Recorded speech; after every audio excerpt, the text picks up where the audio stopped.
There yet. We are live. Edition number 1 of GYGB Live. We are here. Right. It's been a minute. been a minute. We done one of these, man. Right. We on the 720, 1080p jump offs. Crystal clear. Crystal clear, man. Yeah. So I'm your co-host, Roberto Flack. My esteemed colleague, Coltrane, Philly, Broward County, Connect. So we've been on hiatus as far as the podcast is concerned. Obviously, everybody following us on the Facebook page, we appreciate it. Right. All the follows and whatnot. And we had to bring you this, man, because they've been asking for it. They've been asking for it, man. They've been asking for it. So we stepped it up a notch, and it's 2018, man. It's already like half of the year is done already. We're done in boxing. In the boxing world, in the real world, what they can call this. We're entering the second quarter, right? In the quote unquote real world. Like, the summertime has always been like that slow period in boxing. Right. We got some fights, but no doubt. That's kind of like the vacation time and everything. And then the fall, we'll get more of the action. But I guess not to do like a full recap, but we've been kind of critical of 2018 so far, man. I mean, let's said it in January on the podcast. Go back and right. We called it. Yeah, you called it, really, man. I mean, you were the first person. Who was that? Ghost or right? My man, seen it. He's seen it like Deion Ward. Yeah, we've seen it. for those young people out there don't remember, Deion Ward was like a psychic. Yeah. Wow. Remember that? Wow, man, I forgot about that. Her and Cleo. So yeah, 2018, man. Like, I want to say we were spoiled in 2017, man. I mean, we got a lot of a good year of boxing. It was a really good year. We got the Canelo Triple G fight, which we're gonna, after all the hoopla and everything, and right in September. But 2018 was so far. I mean, look, we've seen some fights. We've seen names. I'll say. I mean, I think if at anything, we've seen a lot of names. Not necessarily matchups that we're like running home to see, though. We're degenerates, like you say, Train, and we do watch them all. But we've kind of been like, I guess, wanting a little more.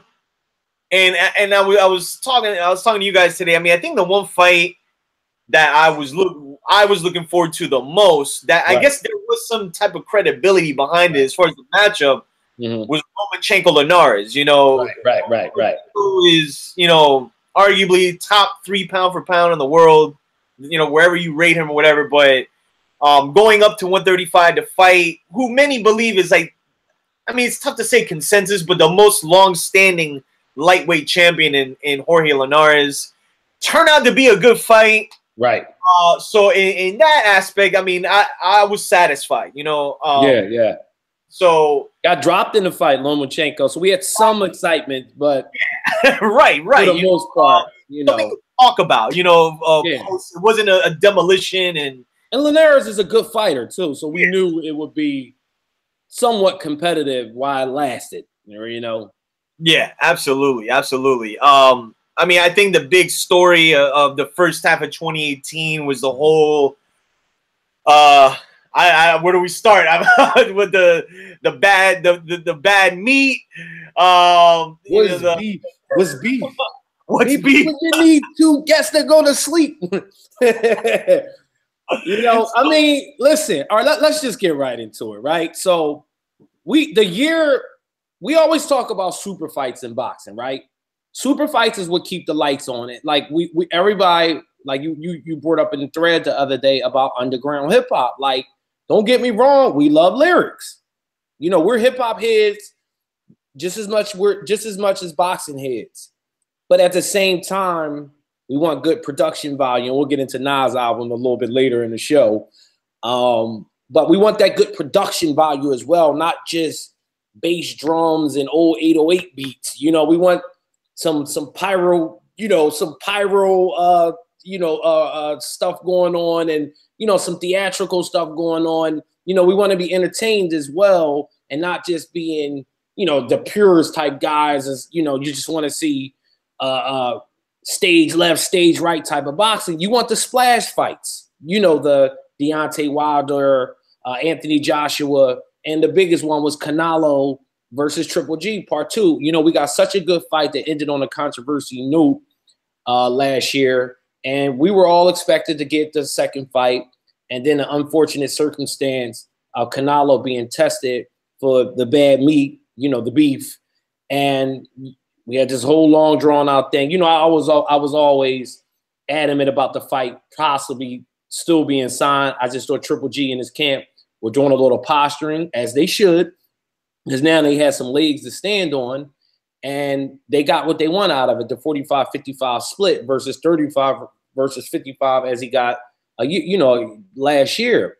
The problem with 2018, because you had that fight being stalled, a lot of other things didn't transpire or take place, such as I just brought up Joshua and Wilder. That's a fight that's probably going to have to marinate and take place next year. You brought up Leonard and Lomachenko. Earl Spence and Terrence Crawford obviously is the two biggest names that everybody's talking about in the welterweight division. But, they can't make guys fight them. Sean Porter, Danny Garcia got a fight coming up in July. Earl Spence been very adamant about he wants the winner of that fight. Terrence Crawford's with Top Rank. He's not with Premier Boxing Champions. He's not under Al Heyman.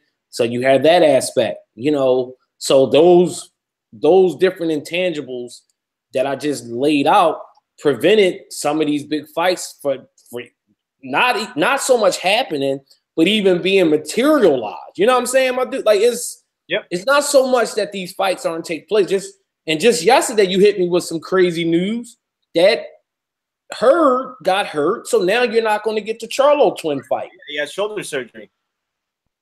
So, you got all these mishaps and unfortunate situations, whatever they may be, coincidental or accidental, they all prevented these big fights from taking place. So 2018 really, for the most part, it's a dud. We still got Mikey Garcia and Robert Easter fighting in a few weeks.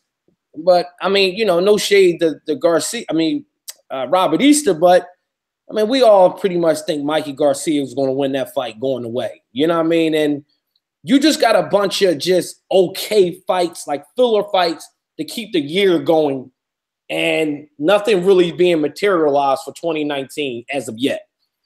Right. The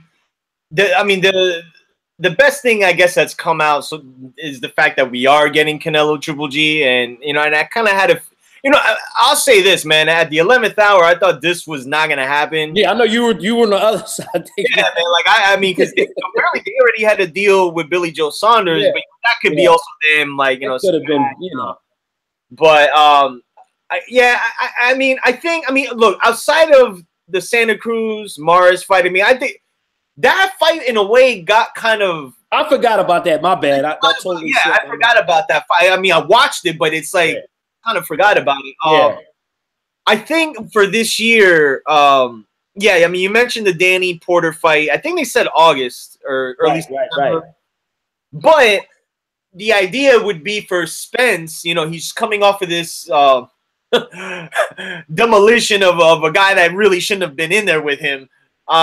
They're saying that that's the next fight. I'd like to see that. But that's not going to happen until next year, So that's that. We saw Crawford the week before, grab the WBO strap from Jeff Horn. I don't know who he's going to fight later in the year, but again, that's another situation. But when I look down, talking about Crawford or Horn? You're talking about Crawford, right? Crawford, yeah. Crawford. Horn is rumored to be fighting Adrian Broner. Oh my God! It just okay. Right, exactly. Yeah, right. So. Oh, and they were mentioning Spence and Jesse Vargas or something. I'm like, okay, fine, whatever, man. But what I was hearing about the Joshua and Wilder fight, they're saying that there's a deal in place. But again, man, it's like real quick though, my dude. Is Jesse Vargas I don't want to say, well, yeah, I guess Nate Dogg and rest in peace to the homie Nate Dogg. But is Jesse Vargas like Nate Dogg, how Nate Dogg was to Death Row? Anytime they needed a hook, they just threw Nate Dogg on the hook. Is that what Jesse Vargas is essentially? He's a hook? The funny part is, here's the funny part, and I guess it kind of goes along with one of the topics that we had, and I kind of made mention of this to like some other people as far as how fighters today want, and shout to ROD, man, because like we joke around about this too, man. Like a lot of these fighters, man, want to be buddy with people, right? You know, and here's the thing: if you had the option, okay, because Jesse Vargas and Broner fought, that was a fight that, I mean, it was entertaining for what we got, fight, you know, right? But it ended in a draw, right? So at that point, what would be a bigger selling fight? Spence and Broner or Spence and Jesse Vargas? Right. But you got Broner saying, "Oh, you know, Spence, you know, Errol's my brother. You know, I'm gonna go to the club with him later and all this stuff." And I'm still here thinking, like, shout out to that sparring session that apparently Freddie wrote. Sponsored by NyQuil, the one that only put you to sleep. the Z brand. Yeah. So my thing is when I saw that, I was like, why in this era? And I don't remember this in any previous eras. And this isn't to say that fighters haven't been friends with other people, because I always make the case that Joe Frazier and Ken Norton were friends, but like they were best friends. You know what I'm saying? Like, that's why they didn't fight each other. Yeah. But like in this era, man, like again, shout to ROD putting up pictures of like Sean Porter with Terrence Crawford and with Errol Spence. It's like, oh, you want to go to the mall, you want to hang out and stuff. But it's like, these are like people that you should be looking to fight. Right. You know, like there's a threshold you got to end up passing, especially if you're in that same division. Right. You know, like outside of Crawford and Spence, these dudes are just kind of like they don't listen. Way out of like potential fights. You remember the show Double Dare, right? Remember the show we used to watch on Nickelodeon? Which is coming back. My kids is all hype about it. But anyhow, it got me thinking about Spence. They don't want to take that physical challenge. You remember the physical challenge, right? Yo. Listen. When Earl Spence is the physical. He's the Double Dare version. He's the boxing version of the Double Dare physical challenge. They know that. Remember, I joked about it in the thread the other day. I said he's the underground rapper that all your rappers that you like, that's your favorite rappers, was talking about. Like, listen, this guy was eating a lot of dudes, you know, and I don't even know if that's a thing anymore, sessions and ciphers. But you know, when we came up, that was a big thing. You know how dudes earned their stripes, you know, in underground ciphers and sessions. But anyway, Earl Spence, you know, you had the pinnacle of boxing, basically placing a stamp of endorsement.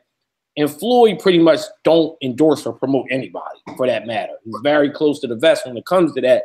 But he went out his way to praise Earl Spence. And this wasn't just, let me praise him so I could sign him to Money Mayweather promotion. They were seeing things take place that we weren't. Like, okay, this dude don't even have any professional fights under his belt, and he's mopping up these professional guys. And that word travels. These guys see, and I'm not making excuses because they still should be fighting him, but, and I'm not saying that they're scared, because I think any fighter that steps in the ring, they're not scared or nervous about fighting anybody. But at the same time, they know that this could be a potential career record if you fight Earl Spence, because he's so physically imposing. There's nobody in the welterweight division like him. And other than, like I said, Crawford, far as skill-wise. And I think people get that misconstrued. Like, people want to talk about, well, who did he fight, resumes, X, Y, Z. Look, Kell Brook is a damn good fighter. And in my opinion, I think he's a lot more skilled than Sean Porter or Danny Garcia. I'll give Keith Thurman the edge over him.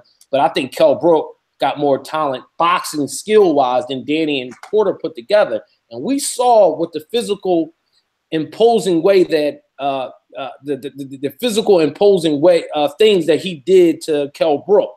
And I think other guys took notice, like, man, this dude here, if I fight this dude, it's going to have to be for a lot of money, and it's going to be towards the latter part of my career. But if I'm able to avoid it, I'm going to avoid it. And to your point, you're seeing it now where Sean Porter and Danny Garcia are fighting each other. And Keith Thurman, the first words that came out of his mouth, now he did say the Earl Spence fight will come and it got to has to marinate. Okay, that's all good and well. But he also didn't rule out the fact that he would fight Sean Porter or Danny Garcia first. So that tells you all you need to know right there, to your point. Right, exactly. And that's the other thing. I mean, when you look at, I mean, to segue into like, what we really wanted to talk about here. The welterweight division, man, it over the years, it has gone through these waves, like I think the last great era was like maybe 06 to like the mid 2000s. Paul Williams, Margarito, Shane Mosley, all those dudes. They all fought each other. All fought each other. Outside of Floyd, he fought, Right. But when you look at all those guys, Clottey Margarito fought, Cotto Margarito fought, Cotto Clottey, Pacquiao Cotto, all that stuff. So it all came together some kind of way, right? Now look, man, we can't ignore the state of boxing today as it relates to networks, promoters, advisors, all such, so like we get it. You know what I'm saying? It's a lot of effery that a lot of fans don't get. A lot of division, and I think we're in a time right now, man, where at least where everything stands, you have 3/4 of the welterweight titles on one network and under one umbrella. And then, you have Crawford, who just won the WBO belt, and he's like across the pond. Well, not literally, but you know what I mean. So what's happening now, and I thought this was going to happen, okay? Right. Keith Thurman, in the interview they had, when I forgot what fight it was, where they had Spence here, they had Thurman here, and Thurman flat out said, he goes, he just won his title, he's hungrier, this, that, and the third, and Keith Thurman's gone through these injuries. Like he had to back out twice for his comeback, but like he was supposed to come back in February, and then he's supposed to come back in May, and then that's getting postponed to like TBA, So he vacates the belt, which then created like another separation in relation to Spence and Thurman inevitably fighting for 3/4 of the belts, So now Danny and Porter are going to fight for the WBC belt, which again, I find still very, like Danny just came off of fighting Brandon Rios. Sean Porter just came off of fighting, I think, Andre Berto. And like that got you the WBC like eliminator or not eliminator, but like it got you the title shot again. So one of those guys is going to be champion. Thurman's still the WBA. So when you look at the timeline when these guys can fight, man, I mean, we're looking about at a year's point to at least get Spence and Thurman in the ring.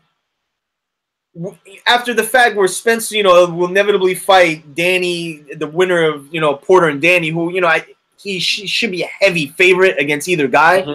But it's kind of stupid that we get in these fights too, by the way, the rematch. I mean, in the sense of, Danny and Porter never fought, but in the sense of Thurman fighting either one of those guys again, because here's what I proposed, okay? And again, like we're talking about perfect world scenario, but this is what to my original point, what I thought was going to happen once Crawford moved up to welterweight, and the fact that Thurman has been kind of MIA, man, at this point, the hype, and we're already seeing it. You sent me the sports radio show or wherever you were watching. They're already hyping up Crawford Spence. And we've been talking about this since like January of last year because we knew Bud was moving up to welterweight at some point. Right. There now. the hype is already beginning, let alone they're fighting like a week after each other. Right. So it's still fresh in people's minds. Beyond the boxing fans, the casual sports fans are starting to see like, oh man, Terrence Crawford. It looks different. Spence, you know, like it's starting to build. It's starting to build, and we knew this. Right. I mean, listen, at the end of the day, like, people aren't stupid. Like, even like, listen, I know boxing purists like to throw dirt and shade on casual fans. Like, casual fans aren't dumb as you guys think. They see Crawford and they're like, well, damn, this dude looks different. He looks different from the rest. Like, anybody that just turn a channel, no matter who he's fighting against, they're watching him switch stances, you know, throwing these beautiful combinations. He looks like a boxing savant out there, and he got ill intentions behind it. So a casual fan, like, okay, I'm seeing this guy, and then this other guy over here who I don't really know a whole lot about, Earl Spence, but I'm watching him look like a welterweight version of Marvin Hagler. You know what I mean? And it's like, I want these two guys to collide and fight each other. To your point, Keith Thurman, on the other hand, who I thought was starting to build the name for himself, and people were getting behind him, and even a casual eye, like, okay, he's a decent fighter, but these two guys here, just something different about them, the way they look in the ring. Where we saw Keith Thurman have his moments struggle with lesser competition. Right. These guys are just mopping the floors with, like, you put lesser competition in front of either two of these guys, it ain't even, you know, they look bad. You can't even go to the bathroom and go wash your hands and come back. You gotta keep some hand sanitizer next to you. No, real rap, like, and Keith Thurman, sometime, like, I think it was you that said this. All these guys, they're trying to be Mayweather, but you're not. Like, you're not as big as you think you are. And Keith Thurman, this big money and big Willie talk he talk, which is cool because, you know, at the end of the day, that's his money and he has the right to sell himself, but you're not as big as you think you are. Like, he's like, well, go ahead. Like, Spence got paid I didn't know this, and the only reason I said it because I went and checked it out because Spence kept saying, you know, that bag was crazy that I got. He kept saying the bag was right. So I looked up to see how much he got paid. And he got paid $1.2 million for ring interest, essentially. Wow. And I looked up Keith Thurman, highest purse. He's never made over $2 million. Yeah. So these dudes, like, so what are you talking about? This dude is essentially your contemporary. Like, he's making the same money that you're making. Right. Floyd, right. That's what I was saying. You know what I'm saying? Where Floyd was making $20 and $30 million, so he had the right to say, well, listen, you need to earn your spot before you fight me. Now, you're talking strictly boxing. Okay, I get that, Keith Thurman. You want him to earn and fight a couple more tough fights, but you're talking about money like you're up here. When financially, all you guys are like here. Yeah. All of them are like here because nobody really separated themselves yet. Right. Exactly. That's the thing. You know what I'm saying? And I equate it to the music business. You know, like, when you going from this business, especially now the way the rap game is now, unless you like Jay or Nas, you're some legendary rapper, you can't leave this game and just try to, it's so many different rappers that's coming out. I'm talking about day by day, week by week by week. You know, the kid that just passed away, that got killed, I had no idea who he was. My son was like, oh, he's in there. I'm just, to my point, just how the world just keeps spinning and turning in every level of entertainment. Especially in boxing, though, like, you can't just go away on a shelf and expect everybody to wait and think like, okay, I'm craving for this Keith Thurman. Like, you haven't sold out the arenas yet. And that was, and don't get it twisted, and I know a lot of people don't like Danny, but that was Danny Wave that he rolled at the Barclays Center. Oh, hell yeah. You know what I'm saying, Roberto? Like, that was pro PR crowd. Like, I'm from Philly. New York is 2 hours away. Philly we got mini Puerto Rico in North Philly. Yeah, no doubt. Everybody went up to North Philly to check. They ride with this dude. And same thing in New York. You know, anybody know anything about New York is heavy populated. You know, your people up there, you know. Brooklyn in particular, man. Brooklyn, you know what I mean? So that was Danny's crowd essentially. So Keith Thurman, he don't really have a fan base in the crowd yet. So to hear him have all these demands, it's like kind of funny to me. But that's one of the problems with the sport, though. Dudes are thinking they way bigger than they are. To your point, how you said these dudes think they Floyd and they not even nowhere near on this level. Yeah, man. I mean, like, even by the time that Floyd, when he fought Oscar De La Hoya, like, that was his big payday. Right, look why it happened, though. You know what I mean? He had to get the crossover fight. That's the thing. Like, look at the track record, or look at the path he went to, like, making that money. Yeah. Right. These guys fight a fight or two, and they're like, oh, like, yep. You know, so it's just not realistic. And it's not. And for the sake of Keith Thurman, man, like, you say it too, like, it's kind of like, you know, boxing in general is like a what have you done for me lately sport. Like, it's always been that way. Yep. You know, so he's been out more than a year already. He's been out more than a year. Has it been a year? Yeah, because he fought Danny last March. Now let's break this down real quick. And I was trying to explain this to somebody that don't really understand the dynamics of boxing, right? So let's just say he comes back. Let's just say he don't fight the rest of this year for the sake of this discussion. He comes back in 2019, right? He's not going to fight Keith Thurman, and nor should he, coming off a year layoff. He's not going to fight Porter or Danny with a year of ring rust. So that means he's going to take a tune-up fight, right? Which we're going to go. Let's just go March here for the sake of discussion. Maybe early winter. February, March is kind of the same thing. So now you're talking about he's going to take the Danny or Porter fight. What's that? April, May, June, July, sometime in the summertime. So now 2019 is pretty much a wrap. Right. Right. Because he's not going to fight Porter after he fight Danny or Porter. That's not going to happen. So now you're talking 2020 that this fight potentially could take place. So no super fights yet again in the welterweight division in 2 years, essentially. Yeah. Yeah. And that's crazy right there. It is. And as it relates, see, like, all right, the thing about and you know, we titled this like the waiting game for Crawford Spence, and there's different things in there that could potentially ruin the chances of that fight happening. And you mentioned the best case scenario is Thurman makes like his return like later this year. Like, I heard something he might come back in September, October. Well, that's good because that'll buy us some time, months. Right. So what I did hear was that Spence is supposed to fight the winner of Danny Porter. Now, here's the thing with that fight. Whoever wins that fight, I guarantee you isn't going to fight Spence next. No, we already know that. That's my point. Not going to fight Thurman next. Right. So it's like, okay, so now you're waiting there. So, but I think one of the problems really, man, with this whole situation is the fact that Crawford, out of everybody, man, like, he's kind of the question mark as it relates to who he can fight, man. We didn't even mention him yet.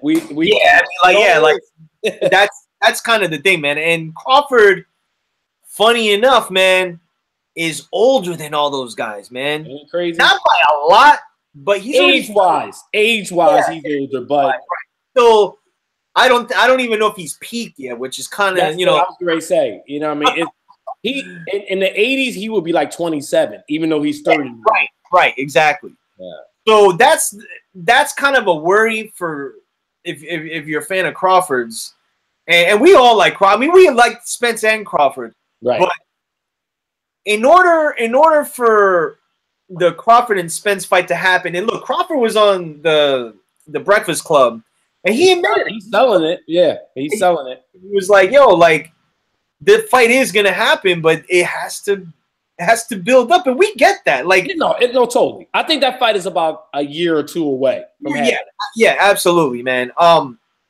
The worry I do have is whether or not he's gonna be fighting top level guys. That's the problem. Yeah, that's the question. That's because again, like we're like I was mentioning, 3/4 of the belts are on the other side of the fence. Yeah. So, even the bigger name guys are all in one stable, basically. Right.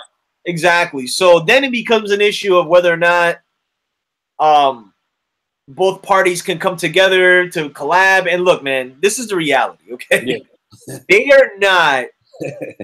ESPN and Showtime are not going to get together to make a fight if it doesn't mean millions and millions and millions of dollars. Same Pacquiao and Mayweather. That's right. Exactly. People understand that. And look how hard that was to get made. Yeah, it's and not to say it can't happen, but there's a lot of roadblocks, man. And again, it's a sign of the times, as where boxing is today, where the networks in a way, man, are kind of the promoters. I mean, let's keep it, let's keep it 100, and like ESPN. Have invested stock in Top Ranks, and they're stable. They're stable. Showtime, and even in an interview, Errol Spence said, he's been approached by Top Rank, Golden Boy, Eddie Hearn, and he flat out said, he goes, Showtime's like kind of my promoter. They're promoter, right? I don't have to managed by Al Heyman, but I got you. Yeah, right, exactly. Yeah. So. It's sort of a deal where you start to wonder, like, all right, well, man, like, when could this happen? And then the other thing, and ROD was somebody that was bringing this up first, man, was how long can Errol Spence stay at welterweight, man? Because he's a big boy, man. It's a lot of elephants. I can't say elephant. There's a lot. There's a herd of elephants in this room. There's a lot. I mean, you got the Crawford thing with the Top Rank and the whole app situation, which I was not a fan of, because to me, Crawford's, like we mentioned, he's still a 30-year-old guy, and he really hasn't had any super fights on his resume yet. These Earl Spence, they had the Kell Brook fight. It was in the middle of the day. It was on Showtime. Everybody got a chance to see it. Even Lomachenko against Leonard, that was on regular ESPN. Where Crawford fight, the last time he fought on regular ESPN was when? When was that? He fought in Dongo. In Dongo, which was like last summer, right? Which was like about it was like in August, because we had a block party. I remember watching it. Yeah, it was August. Yeah, it was in the summer. And his two biggest fight, Victor Postol and Horn. Postal fight was on pay-per-view that I didn't get a chance to see. I had to watch it on, and I'm a big boxing guy. I was at a family reunion. I was at a hotel. I really didn't have access to it. My internet was shady, so I didn't get a chance to see the fight till the next day on YouTube. Then you get this fight with this app. Shout out to ROD for his hospitality. Me and Sleep was over at Ride or Die crib watching the Horn and Crawford fight. Ride or Die, like he said, we was in there like we was, running a sting. Like we was like FBI agents with all these different phones. He had the laptop, the tablet, his phone, because one stream on his TV was choppy. It was on delay, like an old kung fu flick. You know what I mean? Like the voices wasn't matching up. So it was like, I'm saying to myself, like, this is crazy. Like, this is a guy that's in a pinnacle in the prime of his career fighting on some junk, basically, like a guy that's an up-and-coming fighter. And that's my issue with the whole Crawford thing, is like, man, I just hope this dude don't become like this guy, this myth, where like, man, you guys should have saw Terrence Crawford. And he's just become like some YouTube clip sensation that nobody never really got a chance to see. Now, it's still early. A lot's going to play out. I do believe that it's almost inevitable for him and Spence not to fight each other. Yeah. I was watching Get Up, the show of Mike Greenberg, Undisputed with Shannon Sharp and Skip Bayless. All them shows, they weren't talking about Keith Thurman. They wasn't talking about Danny Garcia. They was talking about the Breakfast Club. I think you showed me the link. I just watched the interview with Terrence Crawford on there. Everybody's talking about two fighters, Terrence Crawford and Earl Spence. So normally smart people, smart business people, and you got a lot of smart business people involved. Whatever my opinion may be of the way Top Rank is handling Crawford, or whatever people's opinion may be of Al Heyman, you're talking about very smart people that don't make a lot of mistakes. So therefore, I think eventually money talks in the end. You know what I mean? And I think that if you don't have none of these guys fighting anybody else, if none of these other fight material we just talked about, I think you're eventually going to get that fight. The question is when, and I just hope it's not too late. Yeah, yeah, and that's the worry we all kind of have with all the things we were mentioning. The one sticking point though for as released Errol Spence though, man, is I think that all right, number one, he doesn't look emaciated or super drained making welterweight yet. I'll say yet. But the other part is that he's still the welterweight division is still a money driven division. Yep. Which is why I still think he'll be around there for a little bit. At the very least, up until like him and Crawford do end up fighting, and that might like be his last fight at welterweight. Spence is big enough, and people may disagree with me with this. He is big enough where I think he can inevitably make a leap right to middleweight. Like I think right. Big. No, man. You know who he spars with. Oh, right. I mean, he already spars one of the best junior middleweight as it is. So. Both of them. He spars with both, they say. Yeah. Well, I think him and Jermell. Well, I know they're more the same guy, but like they're more cool and they're more. It seems like they're more. I think he's close with both of them, but it seemed like him and Jermell are in a closer relationship. Yeah. So I mean, look, man. I don't think there's any argument that could be made that Crawford. Well, I agree with you though. I think he will make a beeline up there. Yeah. It seems, and the only reason I say that is because by the time he moves up, I don't know what junior middleweight's gonna look like. You know, like those guys there are gonna be moving to middleweight. He's gonna go chase after the money, and the money's gonna be gonna be there, right? Yeah. Exactly. Now, granted, he ain't gonna fight the Charlos, right. No, but if I don't know, Canelo's still there, and that's what I'm saying. You know, smaller guys. So boxing is such a crazy sport because. You can't imagine. I mean, we talk about like, oh yeah, this guy, that guy fighting, but it's like if you told me in, I don't know, man, like, oh, okay, well, like if you told me in when Manny Pacquiao fought Morales, Barrera, Marquez, and these guys, if you told me he was going to go to welterweight, I know, and knock out Miguel Cotto. And beat this guy and beat this guy. However even whatever you think about like him, these or whatever, that's beyond the discussion. But you just never know, man. Like you never know. And with Spence, it's like he's a big boy, man, and that's why I think like he might make that leap up there. He'll fill out well. Yeah, like even Tommy Hearns, man. Yeah, he didn't have that many fights at 154. Like I think yeah.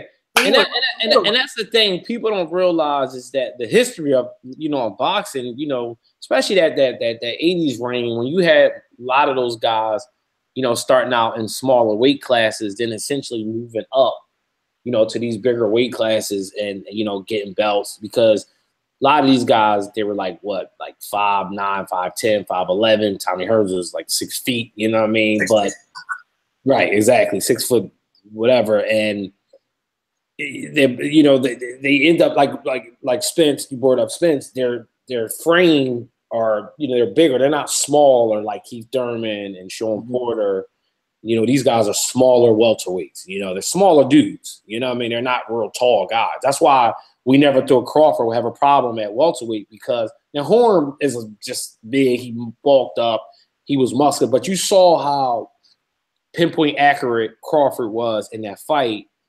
And granted, Horn is not really a great example of somebody, but look what he did to Horn. But at the same time, he's a bigger fighter, and Crawford had him apprehensive about coming forward because the accuracy of the punches, just had him very reluctant to engage. But at the same time, Crawford is not that much smaller of a guy. Like he's not a small welterweight. He fits right in. Yeah. He might even be taller than some of these dudes when you get in the ring. But like these dudes are really. They're small, like Keith Thurman's 5'7". He's not a tall guy by any means. Man. He's not a big tall guy. Like these aren't like the welterweights that you're used to seeing. But all that being said, like to your point, listen, with Amir Khan now that was crazy and all, but it happened. Khan fought Canelo. Like you never know in boxing. Triple G, right? Yeah, like Kell Brook for Triple G. You know, these guys, they was cash grab type fights, but at the end of the day, like, you know, these guys are going to eventually move up. It's the way the history of the sport has been laid out. It's the point I'm trying to make. People go where the money is at the end. It's always been that way. Yeah. It's not that it just started. This is how boxing always been. Right, man. And you know what I mean? And you know, look, man, I'm somebody that thinks the Crawford and Spence will fight. I mean, I think they will. Only because, like, I think they know, and boxing has always worked in a way where when the demand is that big, and you know, it's just a fever pitch. 9 times out of 10, they usually happen. Now, look, the thing with Mayweather and Pacquiao, the one thing I always say about those two guys is that it was an anomaly. You had 2 fighters simultaneously, selling millions of pay-per-views at the same time. I know. I don't think you're ever gonna see that again. You're not, like, especially in this era where pay-per-views kind of, you know, it very, very, very seldom will you ever see 2 money makers like that fight each other at a point where they're still making that much money, because and it was kind of like, you could argue that, I mean, Floyd he's just so talented of a boxer that nobody really know what his prime when it ended. Right. Let's just say he wasn't in his peak. You know, he's just such a smart, savvy fighter that you would never know if he's older. He masked a lot of these things because he's just so technically sound. That's a good point right there. So technically sound, but listen, they were past their prime, like both fighters. So it wasn't like we got, you know, it wasn't Tommy Hearns fighting Sugar Ray, those 2 names again. It wasn't like Tommy Hearns fighting Sugar Ray Leonard when they were both like in their 20s. Like, no, you didn't get that. And that's the thing you don't want to get. Because I always bring up Andre Ward, right? I always say Andre Ward is one of these great fighters that nobody got a chance to see fight. You know what I mean? And it's a shame. Like, I remember when the Kovalov fight happened and we were watching the fight. And I think Ryder Dodd cousin was there. He hadn't really saw Ward fight a lot. And here it is, us as boxing fans, we watch him pretty much wipe out a division. You know, now a lot of the division, a lot of the title holders and a lot of his opposition was guys from across the pond. And a lot of people don't know who those guys are, where people from Europe resonated really well with Andre Ward. And obviously we did as boxing people. But I just think that his career, like, he was kind of underappreciated, and I never thought he got his just due. Now he ended up making, I guess, a decent amount of money when he fought Kovalov, those both fights. But, you know, it's a shame, man, and I would hate to see that take place again with another fighter, like a guy like Crawford, where he just kind of just become this like shadow guy that you talk about, you know, in the barbershop to younger guys, like, oh man, you should have saw this guy Terrence Crawford type of deal. Yeah, man, and that's the hope we have, that, you know, that everything kind of just runs its course, but that inevitably they finally do meet. And I think really, man, like it's up to the boxing fans in general, and look, and even the media. And look, they're already asking. They're already asking. I like that part though. Like, right, that's what you need. You need that, you know, like, because these fights, look, man. Mayweather, Pacquiao, De La Hoya, Trinidad, all these fights didn't materialize just they're going to fight. You know what I mean? Like, so that fight took some time, De La Hoya, just that they were so young. And again, back then, those guys wanted to fight each other, though. It was like, they didn't need to. Because Spence and Crawford do want to fight. Like, that's the good thing about it. Yeah. No, man. And that's what kind of separates both of those guys. Yeah. The rest of the pack. That they want to, like, again, like I said, they want to go. They want to go to Chuck E. Cheese. They want to go. Like these dudes fighting them, you know, like, and I think it just speaks of their greatness. And I think why, when they inevitably do fight, look, man, there's a reason why people are terming this fight like this era's Leonard Hearns, because I mean, even when you look at the similarities, you know, Spence is a little bigger. You know, Crawford's like the smaller guy, like he's a mover and everything, and Tommy Hearns came straight forward with that jab. Right. You know, right, no doubt. Errol Spence comes forward and he's hitting the body and everything. So there's similarities. It's the ultimate styles, like the contrast of styles. Like you got would equal into like a freaking amazing fight. A great fight. Yeah. You know, it's just, you know, we gotta. I think both guys just have to cross these thresholds. Whether it's we're hearing that Bob wants to set up Bud and Khan. Like, oh, speaking of Khan, like, it's fun. That fight is. I mean, listen. It's like that would have been cool 2 years ago, 3 years ago. But it's like, Khan, how many times Khan been knocked out now? Quite a few. Like, do people? I want people to realize that. Yeah. Do people realize how his punch resistance is going? It's going. Like, there's nothing there. It's empty. Like, it's like the Grand Canyon. Like, it's a shell. It's nothing there. Like, so you're asking, listen, Conor have his moments because he's fast and he's elusive. I don't even know how fast he is anymore because I haven't seen him in a while. I know he just fought somebody. But he does have quick hand speed. He got long arms. You know, he can fight from a distance at times. But he still got that glass jaw chin.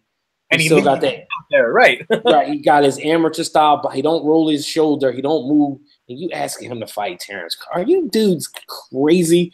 Like, when people say that they actually think Khan has a shot, are people on no offense, cooked up crack cocaine from the 80s? The crack era's back. Raw, straight from Bolivia. You know what I mean? Like, are you serious? Like, that fight is such a mismatch, and it's so. I'm not even sure Khan would take the fight. Khan is a guy that he takes fights where, he obviously got to work for him financially, but he's not going to take a fight like that where he's fighting a younger guy. You know what that fight would look like? What he did to Paulie Malignaggi. That's how that fight would look. Pretty much. And that would be the end of Khan. It won't be no more after that. Like, you know how he keeps coming back? Because at least in the Canelo fight, he just got knocked out. Terrence Crawford going beat him up. He's going to get beat up in that fight.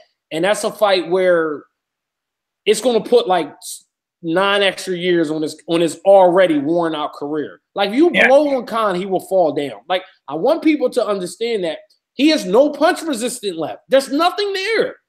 Well, especially coming up with that Canelo knockout, man. That was bad, man. Yeah, like, I mean, come on, man. Like, he's a guy that's been in every big fight he's pretty much been in. He's been knocked out in them. They're close. I mean, come on, dude. And what happened? He fought aside from the Madonna fight, which he almost lost that fight going down the stretch. To me, that was like one of his best moments. Yeah.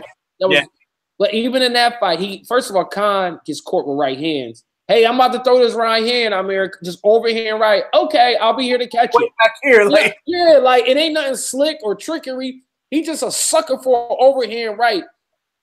Crawford throws so many trickery punches, and can you just imagine that? And then he switched angles, the turns, everything. It's just, that's a bad fight for Khan. That's a bad fight. Like, okay, maybe honestly, go fight Brook, man. Like, and here's why. That's what I think he's gonna do. That's what I think he's going to do. Go fight Brook is because, again, Brook went through. I mean, look, man, Brook went through one of the worst. one of the worst back-to-back fights I think any guy can. Who do you think had it worse? Kanye West car accident or Brook going through Triple G and well, look, man, I mean, the thing with. Like his was through the eye, not through the wire, but through the eyes, because both his eyes got taken. And two broken orbital bones back to back, man, and two broke.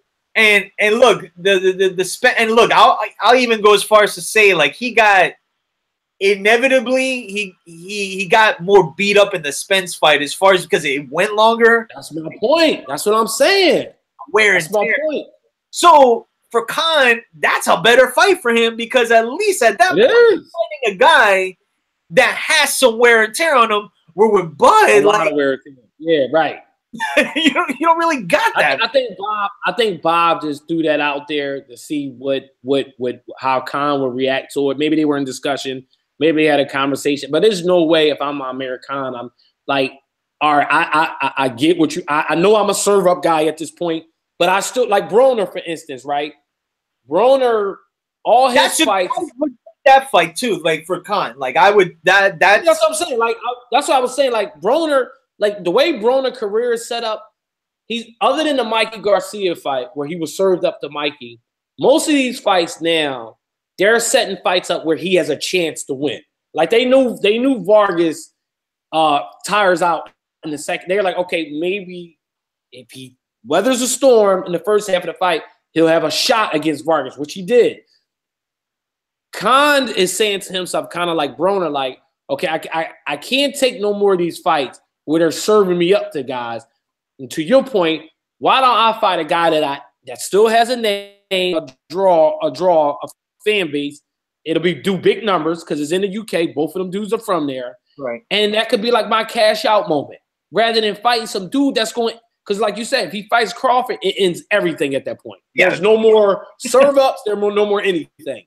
Which is he will get beat up bad in that fight. Yeah. And I think the fact that he signed with Eddie Hearn kind of just it's gonna make it.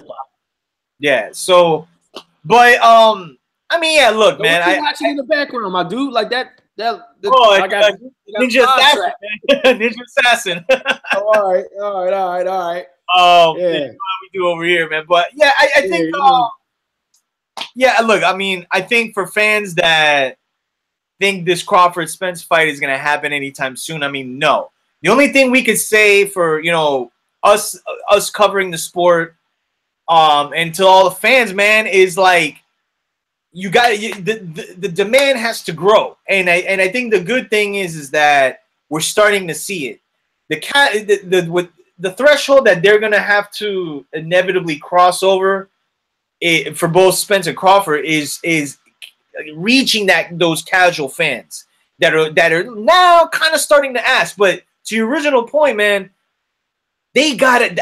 If I'm Crawford, and Crawford kind of mentioned this too on the Breakfast Club, like he said, like the app isn't there yet, but they're saying that it's gonna get better and things and such. But look, man, they have to be in front of people's faces where they're not having to go through 1, 2, 3 loopholes to get to you, man, because the way this society is, if it doesn't work the first time and I'll catch it tomorrow. Too many options. Yeah, man. You can't do that. Like, I think the fact that they left HBO, Top Rank, to go to ESPN, which is, look, man, like we were talking about earlier about Disney, man. Like they're under the Disney umbrella, Don't get us started. Yeah, man. So yeah. The whole idea of them going to ESPN was the fact that HBO, granted, have always been like the premium network or the top network of boxing, which they're kind of like falling at the wayside. But ESPN is a bigger platform. But why are you gonna go on an app that honestly, like everybody that got that app that I know to watch this fight, they canceled it. Right. You know what I'm saying? So they gotta utilize ESPN. Now, look, here's the thing with ESPN too. For people who don't know, this isn't the Al Heyman situation where he bought time from CBS, for not CBS, but like he bought the NBC time. He bought the Fox time. Like those were paid out television time to get those fights on there.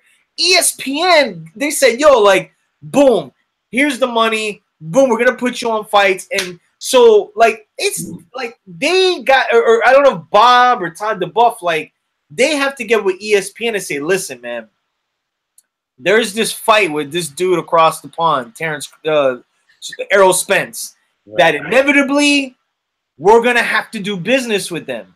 But we can't have our product in front of like this many people if we expect that inevitable fight to be a huge pay-per-view fight, which it deserves. You know what I'm saying? Like in this era where we've seen just like meaningless pay-per-views and such, like that is what it deserves, the billing. But man, if they made that fight this year, as much as we want to see it, it would be a dud on pay-per-view, man. Like that's and that's why I was saying, be Kovalev Ward, man. Like as far as number one, and it did crap on pay-per-view because why? Wasn't both of them on Showtime? I mean, pay-per-view, both Ward and Kovalev, 1 and 2, right? It was on HBO pay-per-view, right? Yeah, and both of them didn't go over combined. They didn't go over 450,000 buys. Wow, just crazy because like that was number 1 2 pound for pound, man. And that first fight was a damn good fight, man. That's the point I'm trying to make right there. And I just think you have an opportunity here where you can really capitalize on the moment with both of these fighters. But the thing is, you're going to have to simultaneously have them fight. One of the things, and I grant, I know it's not going to be Pac and Floyd, but one of the things that they did to sell both fighters were they had them fight a lot of the same guys that say, hey, look what he did to him, or look what he did to this fighter X, Y, or Z.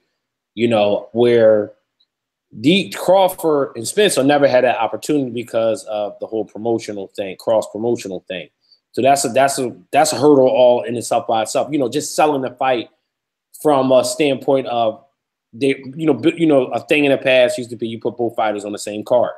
You know, you have one be the headline, one be the undercard, have them talk after the fight. You know, now the new thing is guys show up to each other fights and jump in the ring, so on and so forth. But the key to this whole thing is going to be setting it up and selling it. And again, I don't know how you do that without having cross promotion. You know, maybe a mild version of it. Have Crawford fight somebody from Premier, from Premier Boxing Champions, a milder version guy, and then you kind of go on from then on. The problem is that if Spence somehow get a fight with either Keith Thurman or Sean Porter or Danny Garcia, so let's just say for the sake of discussion, he somehow land one of those 3 fights. Now that put Crawford further away. Now what it also could do it also could build the fight even more for him and Crawford, because at that point, if Spence knocked those guys out the way, it's like, all right, we don't want to see, even if he beat, let's just say Keith Thurman, I don't need to see him fight Danny or Sean Porter because he beat the man that beat the man that beat the man. You know what I mean? So only thing that's left is what? Him and Crawford. Now there's more of a public outcry and a public demand for it. So that's the one thing that if I'm Crawford, I'm secretly rooting for Spence fighting one of those guys, because that would kind of help his cause in a weird way. Well, this is what I suggested in a perfect world, and even I don't know why they wouldn't try to do this, only because I think that this would be big. Have Errol Spence fight the winner, Danny Porter. Mm-hmm. It won't be the next fight. It'll be like early sometime next year. Let's just say Thurman comes back this year as a filler. Why don't they just set up a fight with Keith Thurman and Terrence Crawford? Right. You know what I'm saying? Like, right. And what does that do? That already eliminates. Yeah. Right. Yeah.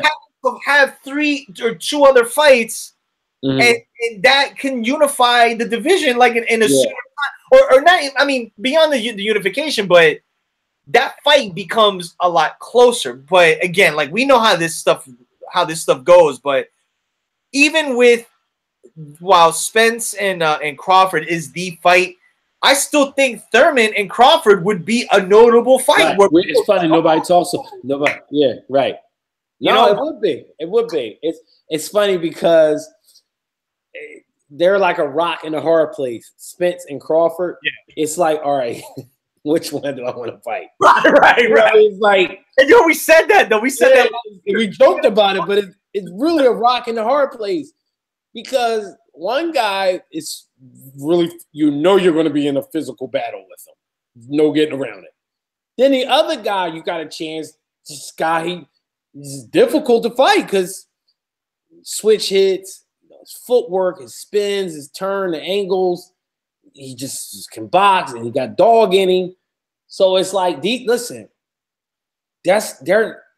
I think some people don't really understand what they're watching, right? Sean Porter and Danny Garcia is not Crawford, and they're just not those guys. They're mediocre welterweights.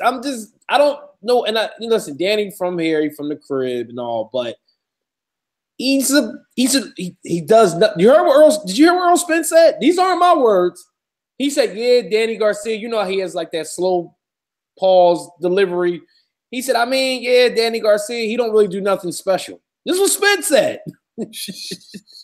Like they're looking at them dudes like they're food. Like yeah, exactly. They're food to me. No, seriously, that's Spence is looking at Danny and all them guys. Listen, Sean Porter got one style. He runs straight forward. That's it. That's all he does. He comes straight forward. No angles, no tricks. No that's it. Listen, it's a style that could cause you problems. But we already saw that style get beat already. Yeah. We ain't seen Spence. We haven't seen Spence or Crawford style get exposed yet. We seen Porter style get exposed by Kell Brook. We saw it. We saw Kell Brook outbox Earl Spence. Yeah. But Earl Spence weathered that storm and put them hands on Spence. I mean on Brook and wore him out late. But the point being is that back to the original thing, why we wanted to get in front of this camera tonight, is that the welterweight division got the most notable names. Talon's a little bit overrated. You got really two guys essentially that are kind of separated from the pack. And you got a bunch of other guys, and a lot of you guys, you know them, you've seen them fight. But I say some of you guys are being misled with what you're seeing, and you're thinking that these guys are going to give these two guys trouble because these two guys didn't fight, all because they didn't. No, they didn't fight those guys because those guys are giving them the opportunity to fight them. Let's be clear about that. Like, those guys aren't fighting those guys that you think will give them trouble because those guys are playing keep away. Sean Porter is playing this big brother role, like – you remember, you used to watch The Wire where Stringer Bell tried to do to Marlowe, and Marlowe wasn't having none of it. That's Earl Spence right now when Sean Porter's trying to take selfies with him. He's like Marlowe. After the meeting, listen, after Stringer Bell left, he said, listen, yo, tell our people to tool up. No, man, like, at the end of the day, man, we just want to see if these guys are supposed to be bad, they're supposed to be the best guys in the division, then they all should be fighting each other. That's all we want. As fans and guys that talk about this sport, we just want everybody to fight everybody. We understand that. Forget Crawford for a second. All those guys are under the same umbrella. Let's just throw Crawford out of this discussion. Earl Spence is the IBF champion.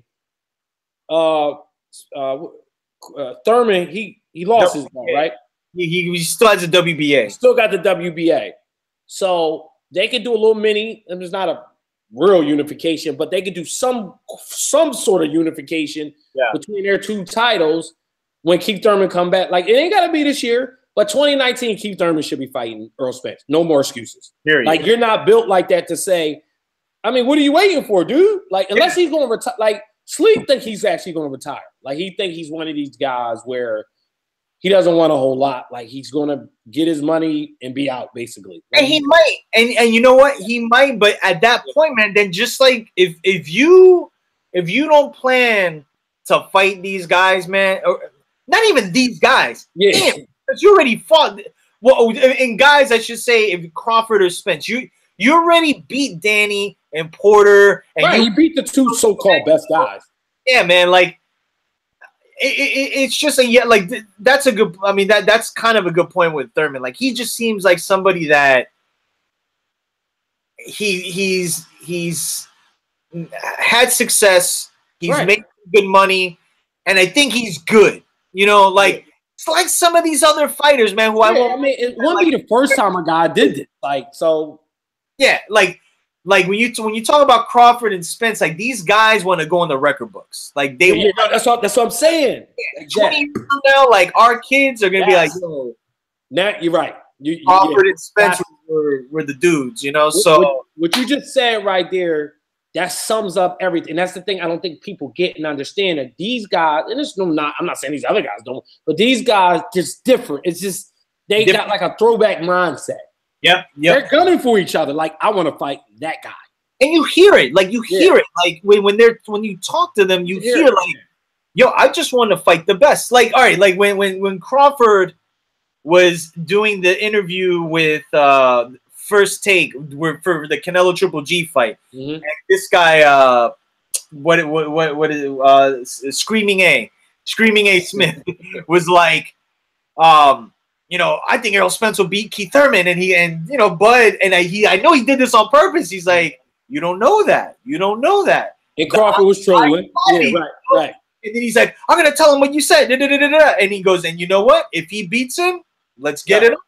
And I'm like, do you hear any of these other dudes saying that? That's what I'm trying to say. Oh, man. Oh, they want to, like I said, man, they want to go to restaurants and stuff. They want to go to the club and party and everything, man. Like, right, no doubt. So, I mean, I think that's pretty much it, man. I mean, like, we look, man. All of us want to see this fight again, but our goal is to really, in essence, man, we gotta shove it down the promoters' throats, man, and we gotta put it out. We got a job to do too. We're gonna promote it and try to sell it. Yeah, absolutely, man. And I think look, man, like the great movie Field of Dreams. Right. They will come. Yeah, right. No, you're right. Yeah, it is what it is, man. But I mean, I think that do this for the weekly. Yeah, yo, man, like, yeah, absolutely, man. Like, we gotta get R.O. Diggity on here too. This was dope. We gotta get back to this. You know, so much we gotta get off our chest. You know, as a lot has happened. Yeah, man, absolutely. So outside the ring. Yeah, for sure. You know, we'll you know, like I said, this summer, you know, like the summertime's kind of, you know, we still got Mikey, Robert Easter. Definitely want to see that. Pacquiao, Matisse. Look, man, look that. Let's see what kind of Pacquiao we get, man, because that's the whole thing. Who we're getting, you know. This is eerily reminding me about with Camacho Leonard, man. Like my man we were talking about it the other day, and I was like, oh yeah. But that happens July 14th, I think. Robert Easter and Mikey happens later in the month. Yeah, like the 21st or the 27th, somewhere around. Like that. Yeah. So that'll be on Showtime, but you know, man, we'll you know, the fall's coming. Obviously, Canelo Triple G too. We're gonna be talking about that. Yeah, we got a lot of that. You know, still, you know, that's still, you know, the kind of a hot. We still gotta dive into that. We'll get into that next week. Yeah, man. Still some time, man. So that's pretty much the show, man. Our first GYGB live edition, man. Right. Shout out to my man Train. And, you know, we'll be back possibly next week. You know, like I said, not much going on. Unless, you know. Just to kind of just touch base with the people. You know, we just got to do this on a weekly. There's other stuff we got to talk about. Even you know, we're boxing heads, but there's other stuff, you know, we might be talking about too. So, you know, indulge with us. So, right. No doubt. So we'll be back, man. Follow us on Instagram at Guard Your Grill Boxing. No doubt. If you want the GYGB hoodies, shirts, t-shirts, go to Fresh Tees for you.com. They're on their way, and well, no, they're on sale right now, but you can go to the website. I'll put a link in the description where you can go get them.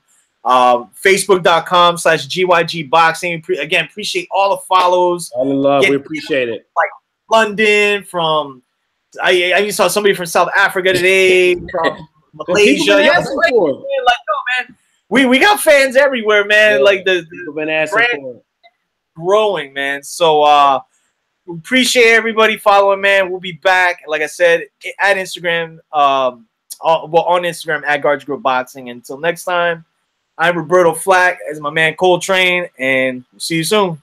Peace.